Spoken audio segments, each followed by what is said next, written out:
guess who's back with the whack backhanded attack? It's me. Hello everyone, welcome to another UFC review. This is for UFC FIght Night Werdum versus Volkov. Before I start reviewing the card, I have an interesting story.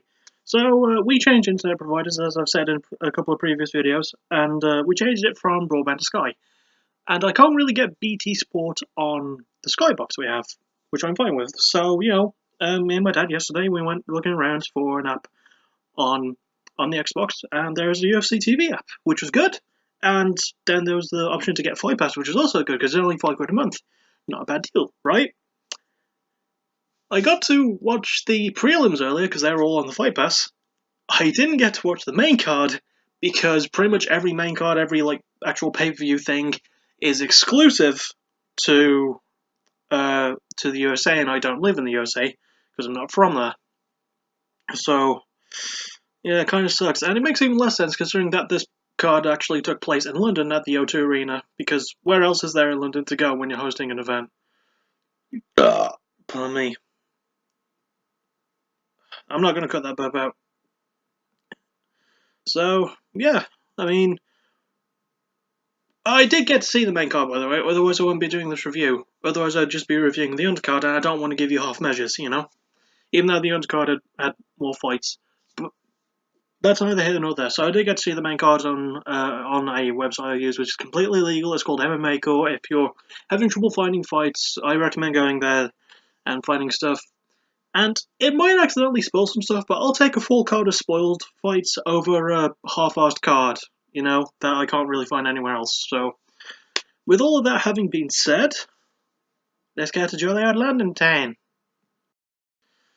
So we start with our first fight between Mark the Hand of God Beer, I love that nickname, against Dmitry Sosnovsky, making his debut. By the way, God Beer is the one from England, Sosnovsky is from Russia, just so you know. And Sosnovsky won by submission rear naked choke at 4 minutes and 29 seconds in round number 2. All in all, this is actually a pretty solid way to kick things off. I enjoyed it. It was a good finish. It was well read enough. Mark Godbeer did look good for the first 5 minutes as well. It was pretty back and forth. And I definitely think Godbeer was winning, but Sosnovsky, that's a really difficult name to say, eventually managed to get the takedown, got the back, got the submission. Really no complaints there. Gets an up from me. I really enjoyed it. It was solid. So, yeah, moving on. We then move from that to possibly the only down of the night, because this was a damn good card, between Kajan Johnson and Stevie Ray. Johnson won by split decision, and in a fight where I know both are really quick, sharp strikers who like to stay on the outside a lot, they did quite a lot of that, and there wasn't actually any proper, you know, super duper hard exchanges. There was a good couple of leg kicks in round 1 and in round 2, and they started picking up the action a bit later. And in round 3, it was more the same, and started picking things up a bit later. So it was okay. It wasn't a fantastic fight. It does get it down for me, unfortunately. It just wasn't super standout, which is kind of surprising because I'm a big fan of Stevie Ray, and I feel like he's going to go far. And Kajan Johnson, let's just call him that. You know, he's pretty good too. I mean, he's got good speed. He's fun to watch. Stevie Ray, same. But it's just kind of proof that when you put two fights together who are extremely fun to watch, it won't always result in a great fight. Although if the next UFC card's main event disappoints me because it's between Tony Ferguson and Khabib Nurmagomedov, that argument that I just made will stand stronger, because those two are damn exciting. But yeah, we're not talking about that. We're talking about this one. So yeah, this one gets it down, unfortunately. The only down of the night, though. So keep that in mind. We do move on from that to the biggest up of the night, in my opinion, between Paul Craig and Magomed Ankalaev making his UFC debut. And Paul Craig won by submission due to a triangle choke at 4 minutes 59 seconds in round 3.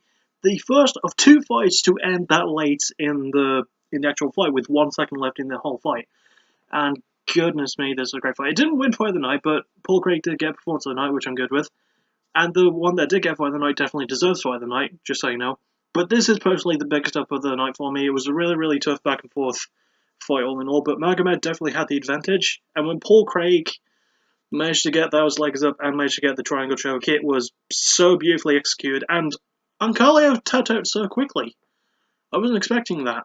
It was like the last 10 seconds we hear the clackers. I don't know what to call them. The boards? let's just call them the clackers because it sounds funnier.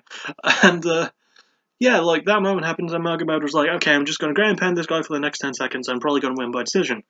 Then Paul Craig decided, nope, got his legs up, got the triangle, got a win, got performance of the night, got the biggest up of the night in my opinion personally, so it's 2-1. And I really enjoyed this one, so we're going to move on.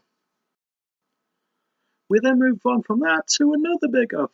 Danny Henry beating Hakeem Dawodu from Canada, as weird as that sounds, by technical submission due to a guillotine choke at 39 seconds of round 1. It was a surprisingly quick fight. Henry landed a beautiful left hand that knocked down Hakeem. Hakeem tried to get back up, but Henry managed to get a guillotine choke. Tried going for it on the ground a couple of times, but every time Hakeem would get out, so Danny Henry just rolled with it. Eventually managed to get the elbow up on a standing choke, and when Hakeem fell to his knees, he just completely went out from the choke. He blacked out from it, and it was which sounds a bit racist because he himself is actually black. Ugh. But yeah, this was another big up. Really good performance from Henry. I enjoyed it. I would like to see more of Hakeem because he didn't really. It's kind of difficult to say he didn't impress me, considering that he didn't actually do much. So, yeah, I definitely think he's not going to suffer from it, though. And Danny Henry picked up a big win, got him noticed. So, nothing else needs to be said. Let's move on. And we move on from that to another Danny, but this one Roberts, as in Danny Hot Chocolate Roberts, one of my favourite names in the UFC right now, against the young up-and-coming Swede, Oliver Enkamp.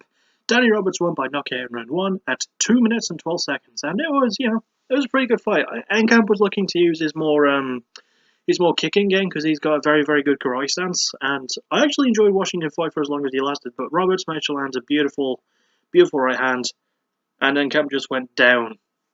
He was rocked so badly. The moment it hit him, his legs twisted and he fell flat on his ass and just fell on his back, and he was done. But he did impress me while he lasted. But Danny Roberts, this was a win he needed because he did lose his last fight kind of badly. So I'm very, very glad that he got a really, really big win here. He's one of my favourite fighters from the UK right now. I like watching him fight. He really impressed me. So yeah, gets an up, so that's 4-1. And then we're going to move on to the main event of the prelims. Woo! And so we reach the prelim main event between Charles Dynamite Kid Bird, although why his middle name isn't the Flightless, he missed a good chance there, against John Phillips, the Welsh Wrecking Machine. And Charles Bird won at 3 minutes 58 seconds in round 1 due to a rear naked choke. It was pretty much all Charles Bird. He landed a takedown early on and just ground and pounded, scrambled to get really, really good positions. And he really impressed me. He managed to get the rear naked choke. Got the win. I mean, 5-1. Charles Bird gets a big up. And, yeah, I really enjoyed this. I thought it was a really, really good finish. And it was pretty one-sided, which I'm not super happy with, but I mean, it still gets enough because it was still a pretty solid finish. And it was more of a neck crack thing because it wasn't fully under the chin. The elbow was more across it, and just managed to get under for the finish. So, yeah, that's why the prelim card, all in all, 5-1. I really, really like the prelim card. Go move on to the main one now. So we kick off the main card with a fight between Leon Rocky Edwards and Peter Sabota, and really, really good stuff. Gets an up. Leon Edwards won by TKO. This was the other fight that won with 1 second to go in the entire fight. It was pretty back and forth, and Peter Sabota proved that he's a tough son of a gun, but Leon managed to get the better of him in rounds 2 and 3. Managed to get a good takedown and just eventually cut him open really bad. Landed a good bunch of punches, and the fight was forced to be stopped. I don't really have a lot to say about this fight. It was just really, really solid all the way through. I liked it. I thought both men performed well. Even though Peter Sabota doesn't have a great record in the UFC, he's still he's tough to put down. I love watching him fight because he's just hard, But yeah, Leon Edwards also someone I like watching fight. Also a favourite British fighter of mine. I like watching him. So yeah, I mean, solid up. Just simple as that. Simple as that. Moving on now. Next we move on to probably... Oh, crap, accidentally... Okay. To probably one of the only fights to not feature a British fighter as either side, between Tom Duquesnoy from France and Terry Onway from America. And Tom Duquesnoy won by a decision in what was a really, really surprisingly exciting fight. I mean, I haven't seen Terry Onway fight before. I've seen Tom fight, so I know how exciting he is. Terion apparently has a really good history with being exciting, and even though this did not get Fight of the Night, it was a really good one. I thought it was really well paced back and forth. The leg kicks were freaking beautiful throughout this fight. I really enjoyed that, and I don't really have a lot of complaints. 7-1, really big up. I mean, if the next fight didn't happen, this fight definitely would have gone Fight of the Night. So, nothing else I could say. Moving the hell on. It's time for the co-main event of the evening between Jan Blachowicz and Jimi Manuwa in a rematch from a previous fight where Manuwa won by knockout, I believe. And this time Blachowicz won by unanimous decision, but oh, good God. This was a great fight. It's going to be in my fights of the year. It was so good. There was amazing back and forth. I love a light heavyweight fight where the two people just don't give a crap and just fight because you're worried that one of them is going to get killed. In fact, you kind of anticipate it, and it makes it even better. So, am I a bit sadistic for thinking that? I don't know. Am I sadistic for watching a product where people punch each other in the face to make money? Maybe.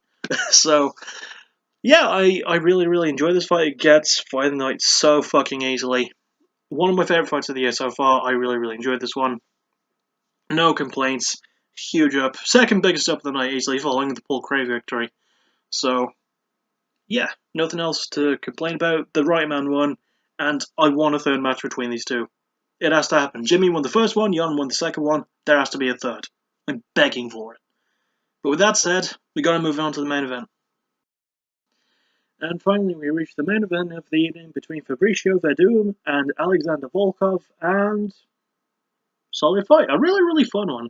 Volkov won by TKO, by knockout, sorry, and at 1 minute 38 seconds in round 4, and it was a really solid back and forth fight. And one thing I liked about the fight personally, Volkov got the other performance of the night bonus, by the way. One thing I liked about the fight personally was not just the respect, but the fun that both men had. That was just really cool. I mean, it started out with Fabricio Werdum starting every round by doing a jumping side kick as a reference to Travis Brown when he was preparing for the fight with him, because his preparation partner who had to pretend to fight like Travis Brown was Alexander Volkov. So yeah, Werdum and Volkov have history together. This was a true fight between friends, and it's one of those things I just really love to see in the UFC. I don't want to see a lot of animosity. I know it's a sport where people punch each other in the face and try to submit each other and try to take each other down. I get that. But there's nothing wrong with a bit of kindness and friendship and respect in the sport, you know? I think that's missing so much. But yeah, I quite enjoy this fight. Gets an upset 9-1 to the ups, and Volkov got a big win. Werdum's not going to suffer horribly from the loss. Not a whole lot of complaints. So all in all, this was a damn good card. I really like this one. I mean, after the past few were good, not great, this is definitely one of the great ones. I thought it was really good. One of the best fight nights I've seen in a while. And I think the fact that it was in London, because the British crowds are okay, there's a rank of passion, and if there were a top 10 list of passionate crowds, Britain would be in the top 3. I think top 1 would be Brazil, because I love the Brazilian crowds personally. They're so amazing. It's Brazil, Australia, then England at number 3 personally. But yeah, I really enjoy this one. I don't really have a lot of complaints. Next UFC review won't be for a while. Not because I'm taking a break, but because the next one isn't until 3 weeks. So, I've got a little bit of time to get a lot of backtracking done. So, next time I actually see you in video form on my channel is on Tuesday. That should be when the Let Live episode of backtracking is ready to go up. Looking forward to doing that one. Because, yeah, today I've got the Black is Beautiful to do, then tomorrow's If I'm the Devil. So, yeah, episode should be up on Tuesday. And, oh, I'm keeping this away for now. After Season 3 of Backtracking is all over, I have a very special announcement to make, but I'm saving it for then. I don't want to announce it yet, because I want to keep it in my head. I've told 3 other people. One is a friend of mine on Discord, the other 2 are my parents. I'm going to tell a 4th person as soon as this video's up. And it's Scar, so there's a shout out for you. So, yeah, only 4 people are going to know who it is. What I'm doing. I don't know why I said who it is. It's in regards to backtracking. So only 4 people, well 5 if you include me, are going to know what's happening. So I'm super duper looking forward to doing that. But I'm saving it till Season 3 is over, which, judging by how I'm putting out the episode. Should be maybe June? I don't really know. Anyway, I guess I'll just end it here because I've got nothing else to say. This was a great card. I enjoyed it. And as always, thank you for listening. You're awesome. Bye bye.